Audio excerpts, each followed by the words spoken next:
अस्सलामुअलैकुम। I am teacher Mohammad Tayyab. उम्मीद करता हूँ आप सब खैर आफियत से होंगे। आज का हमारा टॉपिक है 10th class chemistry new pairing scheme. Dear students, मैंने केमिस्ट्री के मोस्ट इम्पोर्टेंट लॉन्ग क्वेश्चन पहले आपको शेयर कर दिए थे। उसमें बस फ़र्क ये था कि वो according to the pairing scheme नहीं थे। मतलब हर चैप्टर के मोस्ट इम्पोर्टेंट जो लॉन्ग क्वेश्चन पंजाब के तमाम बोर्ड्स में बार बार रिपीटेड थे, जिनके आने के 100% चांसेस है, वो शेयर किए थे। लेकिन वो चैप्टर वाइज मैंने किए थे, पेयरिंग स्कीम के मुताबिक नहीं थे। तो ये पेयरिंग स्कीम के मतलब क्या सच्चाई है, क्या इसका झूठ है, मैंने इसके मतलब एक वीडियो अपलोड की हुई है। आप उसको भी ज़रूर देख लीजिएगा, तो आपको ईज़िली समझ लग जानी है कि पेयरिंग स्कीम क्या होती है क्या नहीं होती है। वैसे अगर मैंने अपनी ऑब्जर्वेशन, अब 6 घंटे मैंने ऑब्जर्वेशन की है पेयरिंग स्कीम के मुतल्लक, और पंजाब के जितने भी बोर्ड है ना, आपके केमिस्ट्री के पेपर हर बोर्ड के मैंने तकरीबन 7 से 8 पेपर उठा के देखे हैं। जो most important long question repeated हैं, जिनके आने के 100% वेटेज होता है, वही लिखे हैं। अब ये पेयरिंग स्कीम के मुताबिक ही लॉन्ग क्वेश्चन आपके साथ में शेयर करने वाला हूँ। पहले थोड़ा सा पेयरिंग स्कीम को समझ लें, आपको आसानी मिलेगी इससे। देखिए जनाब, प्लान मैंने यहाँ पर 2 क्रिएट किए हैं। आपको जो बेस्ट लगे वही फॉलो कर लीजिएगा, ठीक है। मैंने अपनी मर्जी से क्रिएट किए हैं। देखें, आपके पास क्वेश्चन नंबर जो लॉन्ग पॉइंट ऑफ व्यू से होगा, क्वेश्चन नंबर 5 होगा पहला। चैप्टर नंबर 10 से एक जूज बनेगा, यानी ए जूज, उर्दू वाले भी देख लें, अलिफ जूज बनेगा इससे। चैप्टर नंबर जो आपके पास 11 होगा ना, 11, उससे बी जूज बनेगा, यानी बे जूज बनेगा, ठीक है। ये हो जाएगा 5वां सवाल मुकम्मल। अब आ जाता है 6वां सवाल, मतलब 6 क्वेश्चन लॉन्ग के हवाले से। ये चैप्टर नंबर बनेगा 12 से ए पार्ट यानी अलिफ पार्ट, और चैप्टर नंबर 13 से बनेगा बी पार्ट यानी बेजुज। अब चैप्टर नंबर 14 और 16 से, चैप्टर नंबर 14 से जो बनेगा आपके लिए एक पार्ट यानी ए पार्ट बनेगा लॉन्ग, चैप्टर नंबर 16 से भी बी पार्ट बनेगा लॉन्ग। ये जी प्लान ए था, यानी प्लान नंबर 1 था। अब दूसरा देखें, मैंने अपने हवाले से बनाया, आपको जो बेहतर लगे, जो अच्छा लगे, आप उनको ही फॉलो कर लीजिएगा, ठीक है। मैंने अपने हिसाब से ये क्रिएट किया है। अब चैप्टर नंबर, आप दूसरे प्लान के मतलब चैप्टर नंबर अगर आप 10 करें तो एक ए पार्ट यानी अलिफ जुज आपसे क्लियर हो जाएगा। अच्छा, चैप्टर नंबर आप 11 करें तो आप इससे बे यानी बी पार्ट यानी बे जुज आप क्लियर कर सकते हैं। उसके बाद चैप्टर नंबर 14 करें तो इससे ए पार्ट आएगा, अलिफ पार्ट। उसके बाद चैप्टर नंबर 16 लास्ट वाला चैप्टर करें तो इससे बी पार्ट यानी बे जुज आएगा। ये मेरे मुताबिक स्कीम थी, मतलब स्कीम से मुराद है कि मेरा अपना प्लान था। आपको जो बेहतरीन लगे, आपको लगे जो इस चैप्टर के सवाल मुझे अच्छी तरीके से आते हैं, आप कर लीजिएगा। वैसे एक बात यहाँ क्लियर कर दूं, मैंने 6 घंटे तकरीबन ऑब्जर्वेशन की है ना। अगर जो सवाल मैं आपको लॉन्ग बताने वाला हूँ ना, यही आप कर लेना अच्छी तरह से, जैसे भी स्कीम उल्टा दे, कुछ भी कर ले, इजीली आपके लॉन्ग क्लियर हो जाएंगे। चैप्टर नंबर 10 है, इसमें जो लॉन्ग मोस्ट इंपॉर्टेंट है, आपने गौर से सुनना है। अगर समझ ना लगी तो फिर काम ख़राब हो जाना है, ठीक है। अच्छा देखिएगा, यहाँ पर जो आपके पास अहम तरीन लॉन्ग है वो है, write down for differences between acids and basis. Acid और बेस के दरमियान 4 फ़र्क लिखें। अब यहाँ पर दूसरा सवाल थोड़ा घुमाने के लिए क्या करता है एग्जामिनर, एसिड और बेस के 5 या 4, 4 ही हैं बुक पर, 4 खसूसियात लिखे। ये दोनों एक ही सवाल हैं। अब ये हैं कहाँ से, बुक से दिखाता हूँ थोड़ा सा। ये देखें, ये आपके पास बॉक्स बना हुआ ना, इसमें यहाँ पर करेक्टरिस्टिक्स मेंशन है। ये फ़र्क भी पूछ लेता है थोड़ा सा ना घुमाने के लिए एग्जामिनर। ये दोनों चीज़ें एक ही हैं। आई होप क्लियर हो गया होगा आपको। आगे देखें दूसरा सवाल। अच्छा, ये एसिड और बेस के मुतल्लक 2 सवाल पंजाब के जितने भी बोर्ड्स हैं ना, रिपीटेड हैं। कैसे, इनमें 4 फ़र्क लिखें, 4 खसूसियात। अब एसिड और बेस के 4 इस्तेमालात भी आपने कर लेने। ये ऐसे नहीं पूछेगा 4 इसके इस्तेमाल लिखें 4 इसके, नहीं, एक पूछेगा। एक टाइम में ये कहेगा एसिड के 4 इस्तेमाल, दूसरे टाइम में ये कह देगा बेसिस के 4 इस्तेमाल, इकट्ठे नहीं आने, मतलब आपने इनको तैयार करना है। और जो तीसरा क्वेश्चन बार बार रिपीट कर रहा है ना एग्जामिनर, उसके आने के चांसेस हैं। एसिड की केमिकल खसूसियात लिखें, मोस्ट इंपॉर्टेंट है, ये भी काफ़ी मरतबा रिपीट हुआ है। अच्छा, उसके बाद जो दूसरा है ना, इसका रिपीटेड है पंजाब के मुख्तलिफ बोर्ड्स में, वो कौन सा है। ये थोड़े से मैंने इसलिए ज़्यादा लिखे हैं डियर स्टूडेंट, ताकि मैंने एक बोर्ड के लिए ये तैयार नहीं किया। आपके जितने भी पंजाब के बोर्ड हैं, चाहे लाहौर बोर्ड है, बहावलपुर है, साहेवाल है, गुजरांवाला है, डेरा गाजी खान है, यानी पंजाब के जितने भी बोर्ड हैं, सब की रिसर्च करके अपने रिसोर्सेज से कन्फर्म करके ही आपके साथ मेंशन कर रहा हूँ। और ये आने ही आने हैं 100%, इसमें कोई डाउट नहीं है। फुल स्टॉप लगा दें इस बात पे। आगे चलें, define Lewis acids and bases. Lewis acid और बेस की तारीफ करें।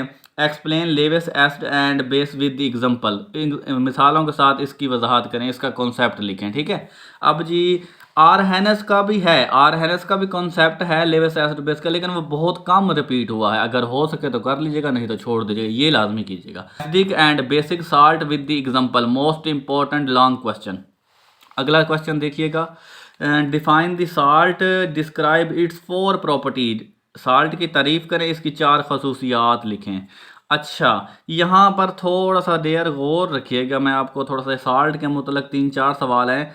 साल्ट की कोई से 4 खसूसियात लिखें, साल्ट की कोई से मतलब है कि इसकी सोलेबल साल्ट की तारीफ करें, सोलेबल साल्ट कैसे तैयार किया जाना, ये भी बार बार रिपीटेड है, आपको पता लग गया होगा, लेकिन ये ज़्यादा अहम ही है।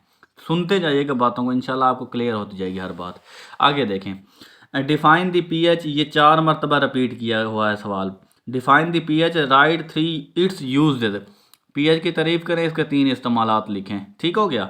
अगला क्वेश्चन है इस चैप्टर का, write a note on any 5 type of salt, यानी साल्ट की 5 अकसामों पर तफसीली नोट लिखें या नोट लिखें। तो ये जी थे चैप्टर नंबर 10 से मोस्ट इंपॉर्टेंट लॉन्ग क्वेश्चन, ये आपने हर सूरत करने हैं। नंबर आपके पास 11 है, इसमें जो most important long question repeated हैं वो देखिएगा, जिनका इनके जो मैं आपको बता रहा हूँ ना 100/100 इनके आने के चांसेस हैं, ये बात जहन में बिठा लें। How alkyl radical are formed, alkyl radical formed कैसे बनते हैं, most important repeated question. Give name and formula of any 4 alkyl radical, alkyl radical कैसे बनते हैं, इनका फार्मूला यानी जनरल फार्मूला, और कोई से 4 इनके मतलब नाम लिखें। ये बॉक्स बना हुआ है, उसमें ही आपको मिल जाने हैं ये क्वेश्चन। ठीक है, चैप्टर नंबर 11 से। Write down the characteristics of the homology series. अब डियर स्टूडेंट 11वें चैप्टर से पिछली बार तो मैंने जो बताया ना 2 ही क्वेश्चन थे, लेकिन जो रिपीटेड है ना बहुत ज़्यादा अहम है, जो इस चैप्टर की जान है, पहला और दूसरा है। बाकी तीसरा और जो चौथा है ना बहुत कम रिपीट हुआ है। मेरा फ़र्ज बनता है आपको हर चीज़ क्लियर करता जाऊं, ये बहुत ज़्यादा रिपीट हुए हैं, पहला दूसरा तीसरा। देखें, write a note on classification of the organic compound, ये भी अहम है। ठीक है, define the functional group, functional group की तारीफ करें, write down formula and functional group of the alcohol and ether. Chapter number 12 है आपके पास, इसमें पहला क्वेश्चन है, write down the 4 physical properties of alkanes. देर यहाँ पर थोड़ा सा गौर रखिएगा, ये थोड़ा सा मिक्स हो जाता है अक्सर औकात ना, मैं भी जब पढ़ता था ना मैट्रिक में, मुझसे भी अक्सर ये ना मिक्स हो जाते थे, रल जाते थे। ठीक है, यहाँ पर रखिएगा गौर। अच्छा, यानी इसके आपने 4 तिब्बी खसूसियात ही लिखनी है। ये मैंने उर्दू में लिखा, इसकी क्या लिखनी है आपने, 4 तिब्बी खसूसियात लिखनी है। ठीक हो गया, ये अहम तरीन सवाल हैं इस चैप्टर 12 से।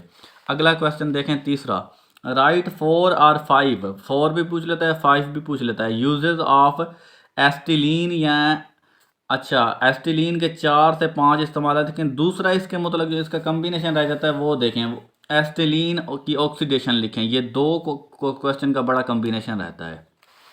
आगे देखिएगा, क्वेश्चन नंबर 4 है आपके पास, व्हाट आर अल्केन्स, अल्केन्स क्या होते हैं, इसकी तैयारी के 2 तरीके लिखें। ठीक है, मोस्ट इंपॉर्टेंट लॉन्ग क्वेश्चन है ये इस चैप्टर से भी। राइट 4 यूजेस ऑफ एथीन, ये दोनों ही नाम लिखे हुए हैं बुक पर भी, एथीन एथिलीन। ठीक है, नंबर 13 है आपके पास, इसमें पहला क्वेश्चन है, write 4 uses of carbohydrate, most important repeated question in many time in the examination in different boards of the Punjab. ठीक है, अच्छा उसके बाद है जी question number 2, write a note on vitamins. अब विटामिन्स के मतलब बहुत ज़्यादा अहम सवाल गर्दिश करते हैं, देखिए कैसे, विटामिन पर नोट लिखें, या फिर इस तरह पूछता है, right a note on importance of the vitamin, यानी विटामिन पर नोट लिखें या इसकी अहमियत बयान करें। इन 2 सवालों का बड़ा कम्बिनेशन रहता है एग्जाम में। ठीक हो गया।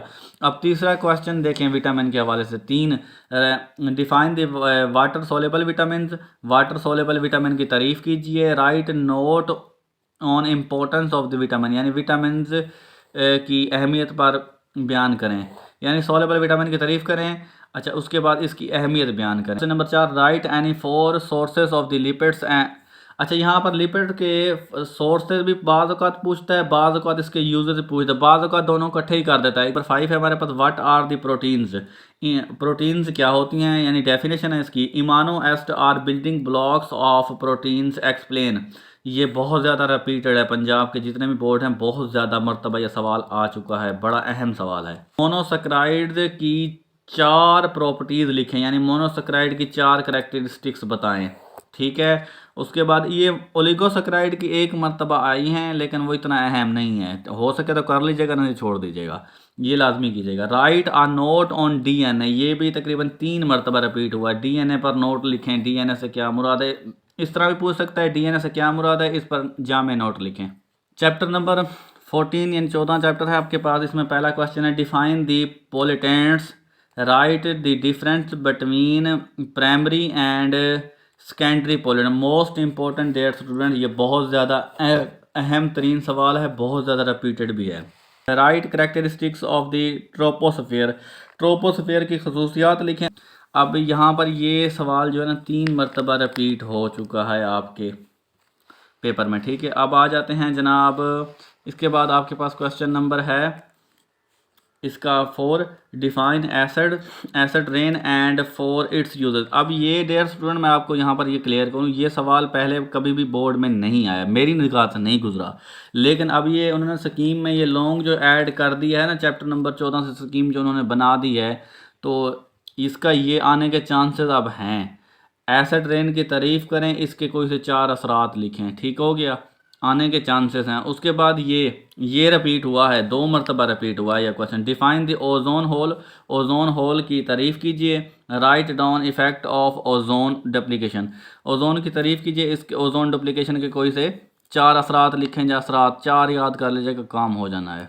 Last chapter, how urea is manufactured, explain with diagram और फ्लोर शीट। मोस्ट इंपॉर्टेंट है, बड़ा बेहतरीन सवाल है ये, इसके मुतल्लक बड़ी मरतबा पेपर में सवाल पूछा गया, ये बहुत ज़्यादा अहम है। ठीक है, अच्छा इसकी इम्पोर्टेंस भी कर लीजिएगा, इम्पोर्टेंस कम पूछी हुई है, ज़्यादातर ये पूछा हुआ है। यूरिया खाद की तैयारी की वजाहत करें डायाग्राम की मदद से। ठीक है, बहुत अहम है, इम्पोर्टेंस भी कर लीजिएगा साथ, यानी यूरिया की अहमियत क्या है। Advantages of the Solvay process, बहुत ज़्यादा रिपीटेड क्वेश्चन है। सॉल्वे प्रोसेस के फ़ायदे लिखें, इसका अब यहाँ पर कम्बिनेशन देखें, सॉल्वे प्रोसेस के फ़ायदे लिखें, इमानो सोल्वेज प्रोसेस कैसे किया जाता है, और इसके बाद तीसरा जो इसका क्वेश्चन है ना, यहाँ पर 3 क्वेश्चन कम्बिनेशन होती है। सॉल्वेज प्रोसेस के लिए रॉ मटेरियल दरकार होते हैं, कौन से हैं, ये 3 ही क्वेश्चन हैं बार बार रिपीटेड, लेकिन ज़्यादा जो रिपीट हुआ है ना सॉल्वे प्रोसेस के फ़ायदे। उसके बाद दूसरा जो रिपीट हुआ है, अमोनिया के साथ सॉल्वे प्रोसेस कैसे होता है, सॉल्वे प्रोसेस के लिए रॉ मटेरियल कौन से हैं। ये जब एक करेंगे ना तो एक ही पेज पर ये तीनों ही क्वेश्चन हैं, हो जाने हैं आपसे। Organisation with the copper reference, बहुत ज़्यादा रिपीट हुआ है, ये भी क्वेश्चन बहुत ज़्यादा अहम है, यानी कॉपर के हवाले से बेसिमिनाइजेशन की वजाहत करें, इस अमल की वजाहत करें। लास्ट वन आज की वीडियो का सवाल है आपके पास, write a detail note on importance of the fraction of the petroleum, petroleum की फ्रिक्शन पर एक जामे नोट लिखें।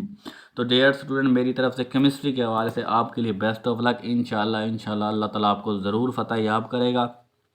अगर वीडियो अच्छी लगी हो तो वीडियो को दोस्तों के साथ लाजमी शेयर कीजिएगा, ताकि वो भी इससे फ़ायदा उठा सकें।